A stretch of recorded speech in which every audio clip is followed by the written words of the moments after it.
Alors voilà, je crois qu'annoncer l'évangile, c'est pas oublier en fait qu'il y a différents publics cibles.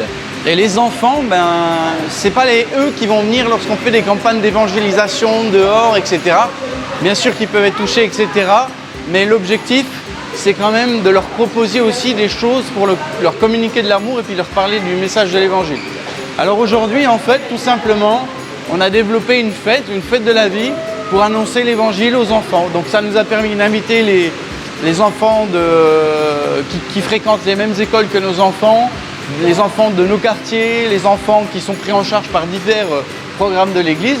Et l'objectif, c'est de leur faire une fête vraiment adaptée à leur âge, avec des choses un peu ludiques, etc. Voilà. Et ben voilà, là on est en plein cœur du démarrage de la fête. Et c'est la fête parce qu'on souhaite vraiment annoncer aussi l'évangile aux jeunes enfants. Et ça, c'est important de prendre du temps, de créer des choses pour eux. Et du coup, là, on a créé tout un univers où on a travaillé des notions autour de la foi pour annoncer l'évangile aux enfants. Et je crois que notre objectif, c'est de s'adapter aussi à tous les gens qui sont sur cette planète.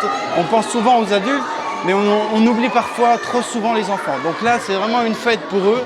C'est le thème de l'aventure aujourd'hui. Donc on a quelqu'un qui s'est lancé dans la construction d'un buffet où il y aura vraiment le thème de l'aventure qui va ressortir. Il y a un spectacle et plein de choses qui sont vraiment dédiées à annoncer l'évangile, à parler de l'amour que Jésus a pour ses petits cœurs d'une manière très simple, très ludique.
C'était le paradis justement, avec tous les gosses qui souriaient, qui jouaient, qui mangeaient, qui sautaient partout, avec la musique, le maquillage sur leur visage, enfin ils étaient aux anges, ouais.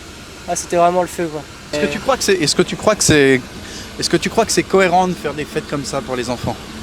Ah, carrément, même Jésus il le dit, laissez venir à moi les petits enfants, quoi, et puis juste ils ont envie de s'amuser, ils ont envie de découvrir ce que c'est la vie, mais la vraie vie, quoi, je veux dire, avec l'amour que Dieu veut leur donner, et puis juste les voir sourire. Enfin, c'est là que tu vois que c'était important pour eux, quoi, qu'ils se sont amusés, et puis c'est pas une fête triste, c'est pas...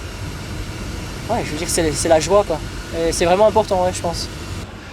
Et je dois dire que c'était juste extra parce qu'on a eu 80 enfants, ouais, c'est à peu près plus ça, de 80 enfants, dont des personnes musulmanes, des camarades de classe avec les parents.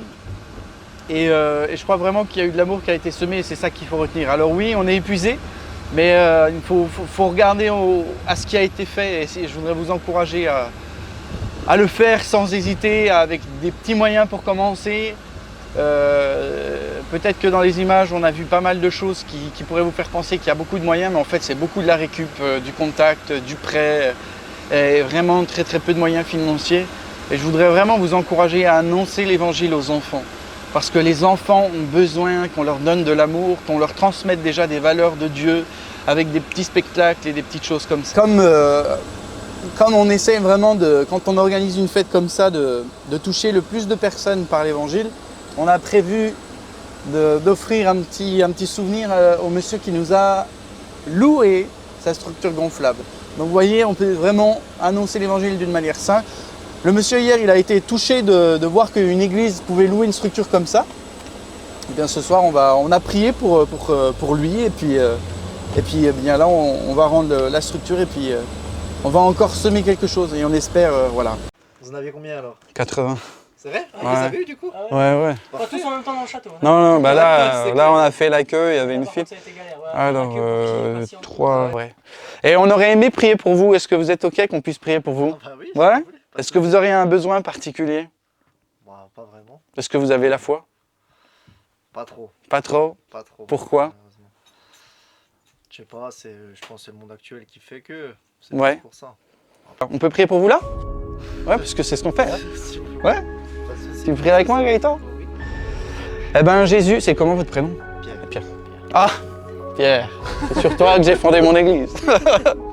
Eh ben Jésus, je te remercie pour Pierre et je te demande de le bénir et que cette rencontre, cet échange qu'on a eu aujourd'hui et hier soir puisse travailler dans son cœur et puis qu'au travers de cette petite Bible, tu puisses lui parler.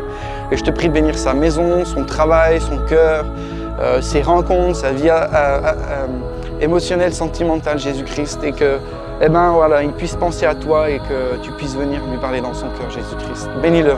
Amen.